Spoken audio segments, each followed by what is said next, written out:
Darle la bienvenida a todos, que Dios les bendiga y estamos contentos los que estamos aquí en esta mañana para recibir la palabra del Señor.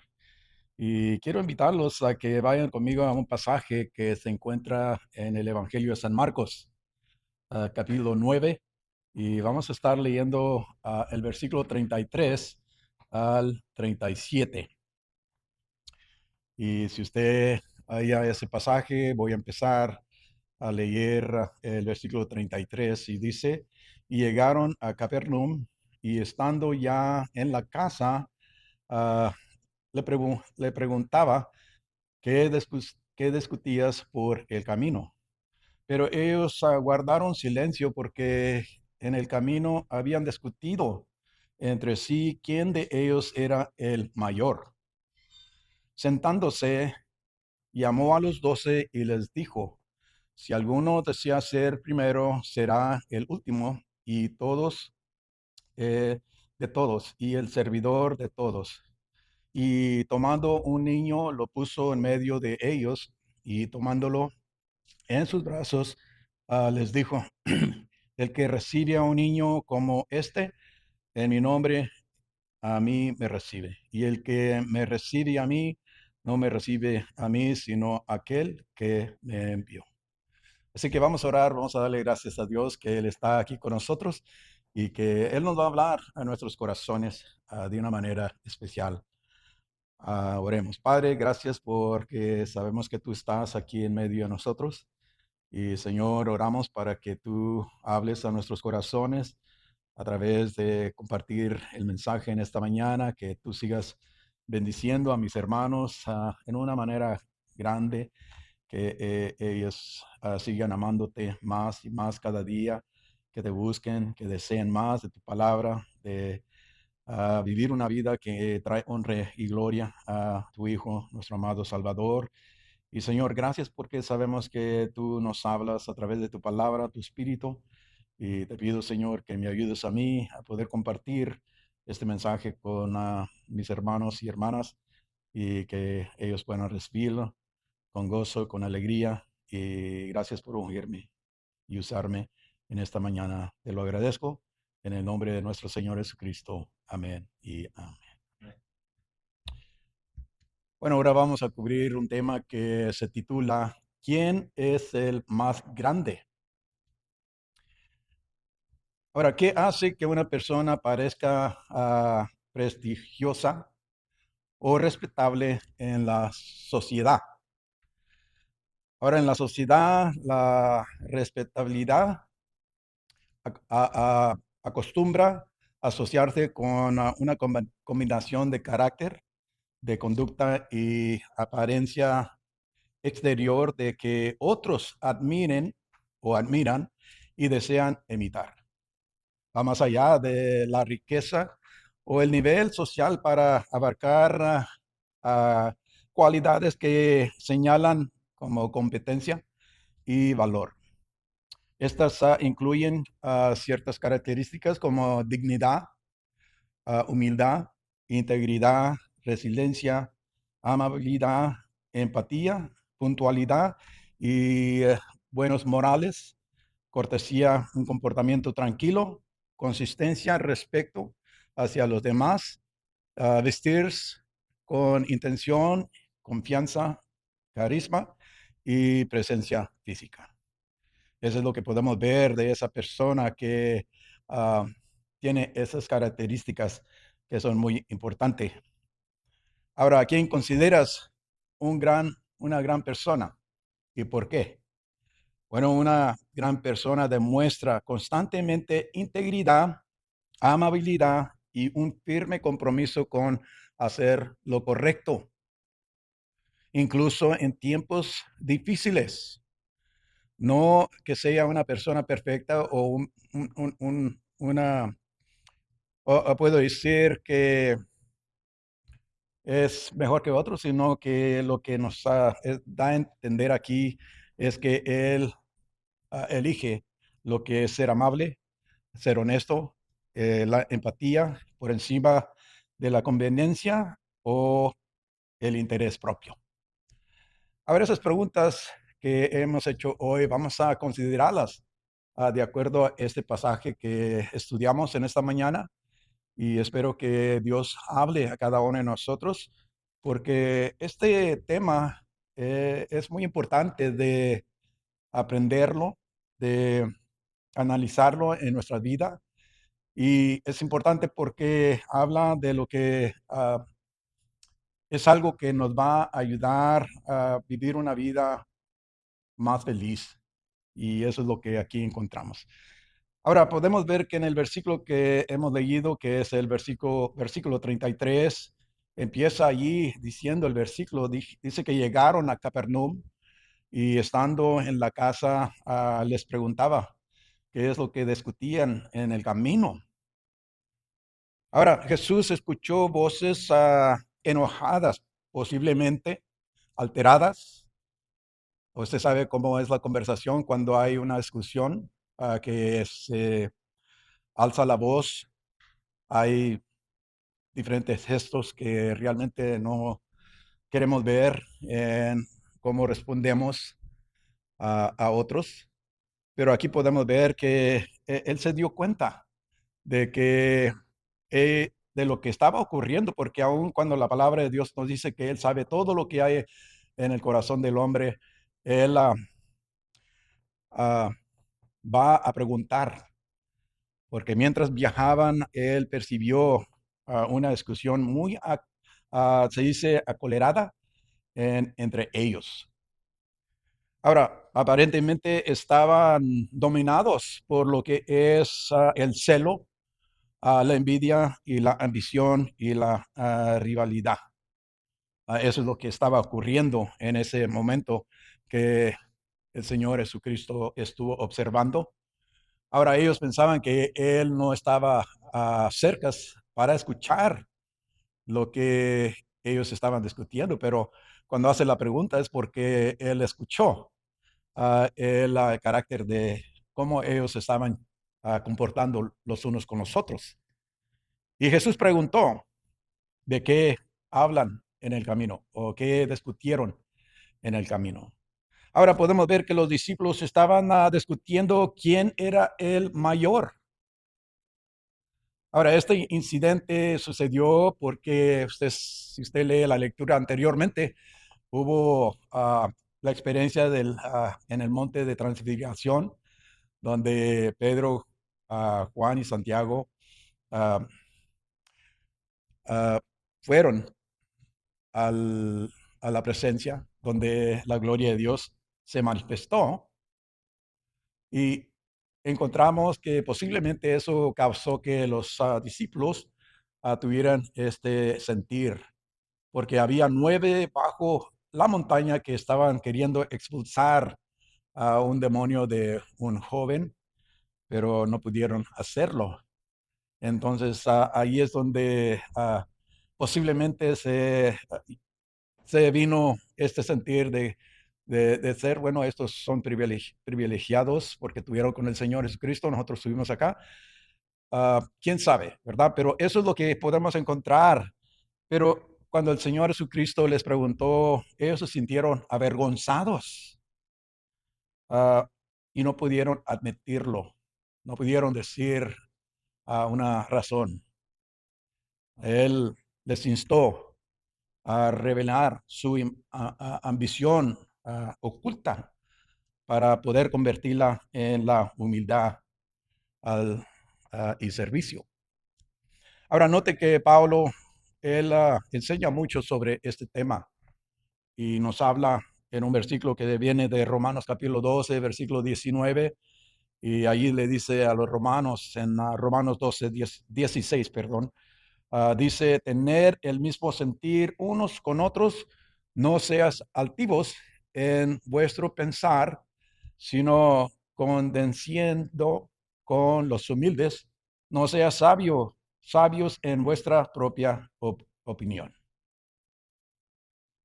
Ahora aquí podemos encontrar que él también le habla a los filipenses de esta manera en capítulo 2, Filipenses capítulo 2, versículo 3 y 4. Él les dice, nada hagáis por egoísmo o por vanagloria, sino que con actitud humilde cada uno de vosotros considera al otro como más importante que a sí mismo, no buscando cada uno su propio interés, propios intereses, sino más bien los intereses de los demás. Ahora, qué interesante porque ellos estaban discutiendo, pero de repente dejaron de hablar los discípulos y vemos aquí en el versículo 34, si va a ese versículo, dice, pero ellos guardaron silencio. Ahora los discípulos callaron porque sabían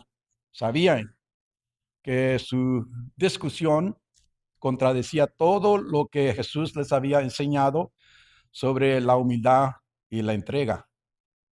Anteriormente, si usted lee conmigo 2 versículos que vienen del capítulo 8 de Marcos, versículos 34 y 35, ahí nos dice la escritura, y llamando a la multitud y sus discípulos, les dijo, si alguno quiere venir en pos de mí, niéguese a sí mismo, tome su cruz y sígame.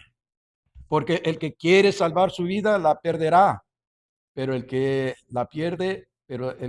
pierda su vida por causa de mí y del evangelio la salvará. Ahora aquí encontramos, hermanos, que hay algo interesante que va juntamente con lo que él enseñó en el Evangelio de San Juan, capítulo 13, versículo 14 y 15, donde él, perdón, dice el versículo 14, dice, si pues yo, el Señor y el Maestro, os lavé los pies, vosotros también debéis lavaros los pies los unos a los otros, porque os he dado ejemplo para que como yo os ha hecho a vosotros, también hagáis. Ahora aquí encontramos, hermanos, que su orgullo, el orgullo de los discípulos fue descubierto y Jesús lo entendió.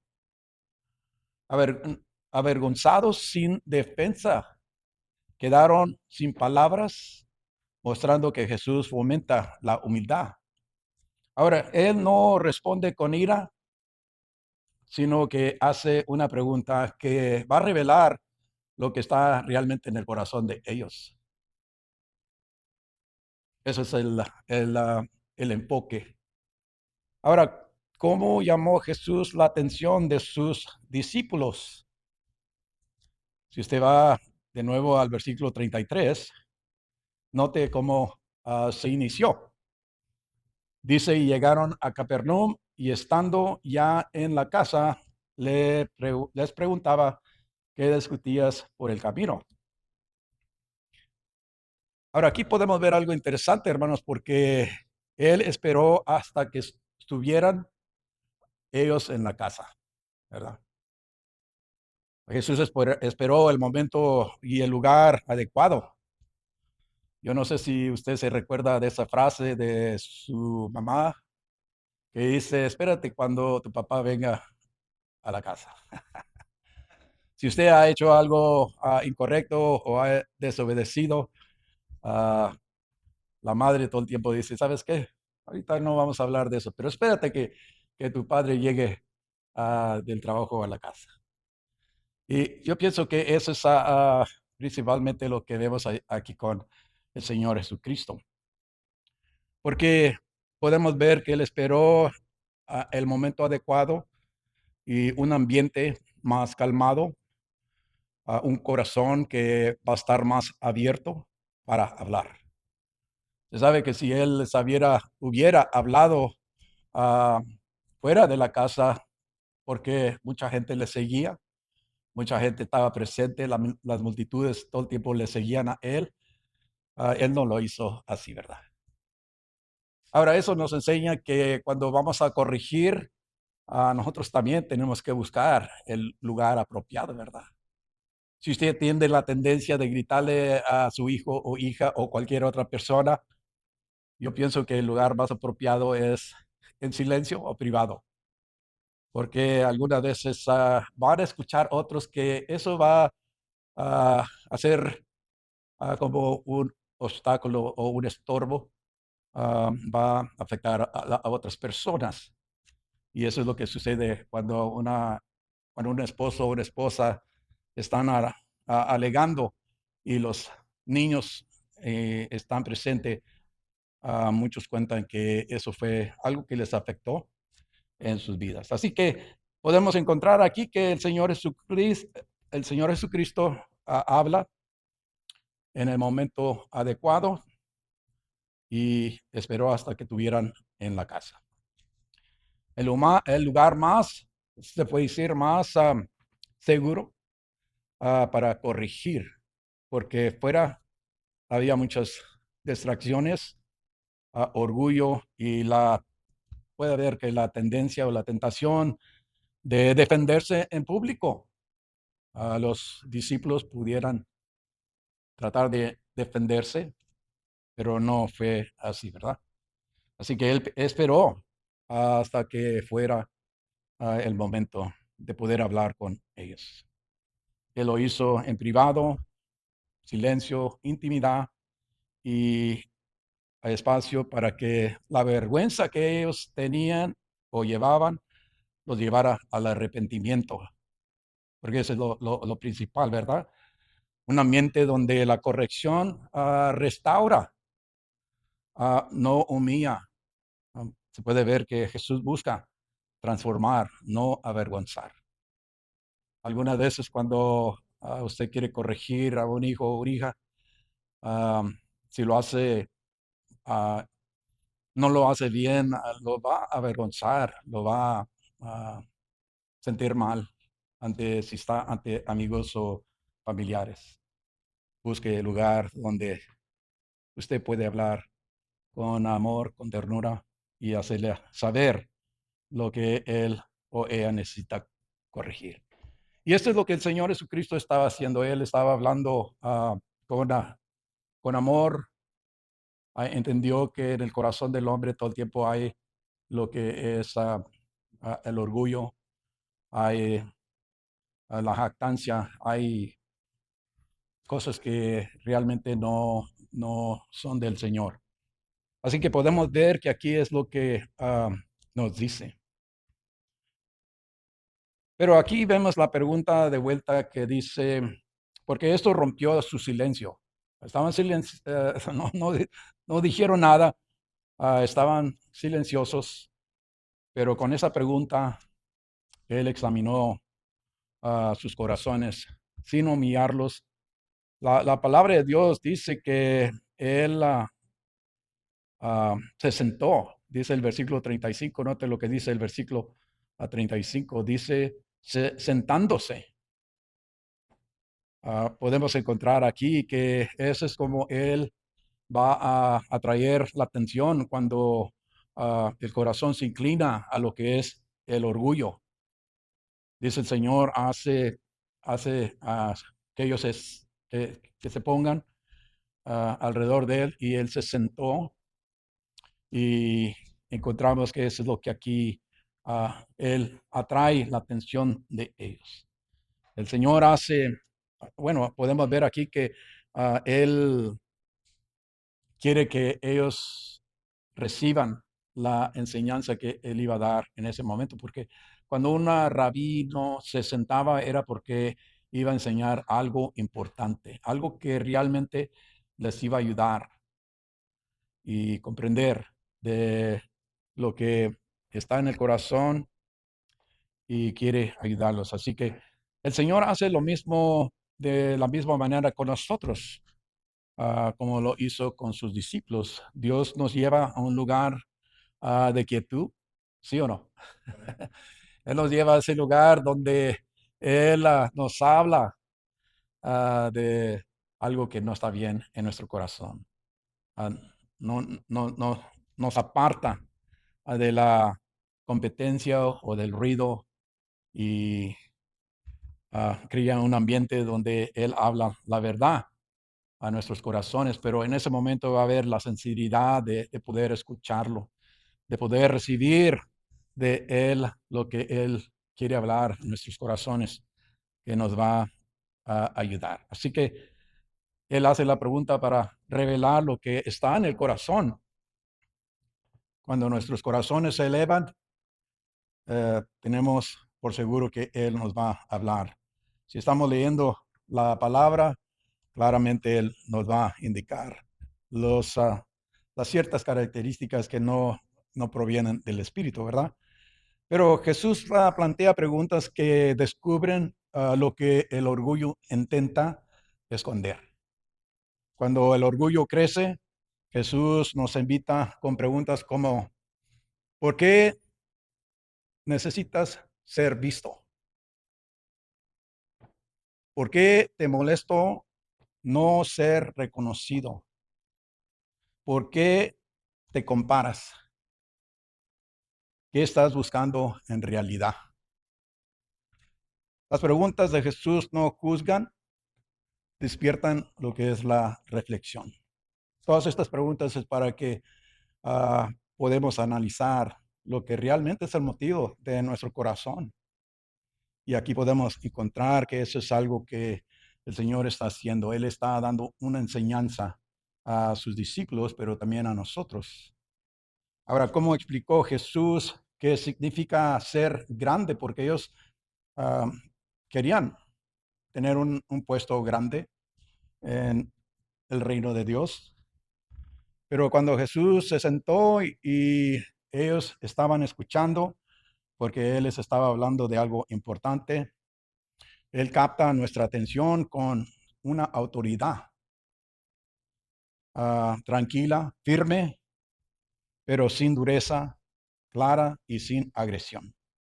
Su autoridad no nos oprime, nos invita a obedecer con un corazón, ah, con una gentileza interior, que eso es lo que podemos encontrar. Ahora, note lo que dice el versículo 35, vamos a verlo de punto de vista como el Señor Jesucristo explicó lo que es la grandeza. El versículo 35 dice, sentándose, llamó a los 12 y les dijo, si alguno desea ser primero, será el último de todos y el servidor de todos. Ahora, aquí es interesante porque aquí nos da una sola frase, una imagen de lo que él va a explicarle, porque él cambia el enfoque de lo que es la ambición de los discípulos, de querer ser grandes y buscar más grandeza de manera incorrecta. Porque Dios quiere que nosotros sí tengamos éxito, pero sí tiene que ser de acuerdo a cómo Él lo enseña en su palabra. Pero para alcanzar la grandeza, una persona debe usar sus dones para servir a los demás, apoyándolos y atendiéndolos a sus necesidades. Las personas verdaderamente grandes se centran en construir la vida y el bienestar de los demás, no mejorar su reputación. ¿Verdad que eso es lo que sucede cuando nosotros estamos nomás pensando en nosotros, no en los demás? Yo es lo que quiero ser y no ser bendición a otros. Pero note que Él nos da lo que es el ejemplo en esas palabras. Nos habla en Marcos capítulo 10, versículo 43, 44, dice, pero entre vosotros no es así, sino que cualquiera de vosotros que desee llegar a ser grande será vuestro servidor. Y cualquiera de vosotros que desee ser el primero será siervo de todos. Y si usted va conmigo a otro pasaje que se encuentra similarmente a Mateo 23, 11 y 12, dice, pero el mayor de vosotros será vuestro servidor, y cualquiera que se ensalce, será humillado, y cualquiera que se humille, será ensalzado. Qué interesante, ¿verdad? Porque Él va a darnos el significado de lo que es ser un servidor. Porque, ¿qué significa ser un servidor? Servir, ser servidor de todos implica aceptar voluntariamente la posición más baja para ayudar a elevar a los demás, tal como lo hizo el Señor Jesucristo. Note lo que es el ejemplo de nuestro Señor Jesucristo en Mateo 20:28. Y este versículo tiene un mensaje muy poderoso. Dice, así como el Hijo del Hombre no vino para ser servido, sino para servir y para dar su vida en rescate por muchos. Pablo menciona en Filipenses 2:7, dice, sino que se despojó a sí mismo tomando forma de siervo, haciéndose semejante a los hombres. Pero qué interesante que Pablo le dice a los corintios, en 2 Corintios 8:9, dice, porque conocéis la gracia de nuestro Señor Jesucristo, que siendo rico, sin embargo, por amor a vosotros, se hizo pobre, para que vosotros, por medio de su pobreza, llegaras a ser ricos. Es algo interesante, ¿verdad? Porque priorizar a los demás por encima de ti mismo, sirves sin juicio ni necesidad de reconocimiento y consideras la grandeza con amor en lugar de logros. Un verdadero servidor es transformado por Jesús y busca la fidelidad, no la fama. Quiero decir que una persona que ha entregado su ambición a Jesús busca la grandeza en sus términos, no los nuestros, tomando el lugar más bajo y confiando en Dios respecto de los resultados. ¿Por qué? Los siervos que se comprometen a una posición baja, a Dios los va a exaltar. Es lo que nos dice la palabra de Dios. Los siervos no compiten por las posiciones, confían en que Dios los elevará y entendiendo que la humildad conduce a una verdadera exaltación en el reino de Dios, porque Santiago dice claramente lo que sucede, dice humillados en la presencia del Señor y el Señor os exaltará. Ahora, ¿cómo ilustró Jesús su punto? Porque hasta este momento él está hablando claramente a sus discípulos, pero ¿cómo mostró a Jesús su punto? Bueno, vamos al versículo 36 y dice allí el versículo 36, y tomando un niño lo puso en medio de ellos y tomándolo en sus brazos, les dijo. Ahora, aquí es donde va el Señor Jesucristo a enseñar algo importante. Dice como el niño ilustra la enseñanza de Jesús sobre la grandeza, porque si usted va a unos versículos que se encuentran en Mateo 18:4, dice así pues, cualquiera que se humille como este niño ese es el mayor en el reino de los cielos. Mateo 20:23 dice, y les dijo, mi copa ciertamente beberéis, pero sentarse a mi derecha o a mi izquierda no es mío el concederlo, sino que es para quien ha sido preparado por mi Padre. Entonces, ¿quién es el que da el lugar de lo que es esa posición? Es Dios. Él es el que sabe, ¿verdad? Un niño no tiene estatus, no tiene rango ni poder social, se puede decir. Es, perdón. En esa cultura, los niños no eran vistos como símbolos de inocencia, sino como representación de humildad. No poseían autoridad, logros ni derechos a la grandeza. Jesús eligió la persona menos impresionante de la sala. Sabe que el Señor Jesucristo no tuvo que explicar lo que era ah, la, el espíritu de humildad.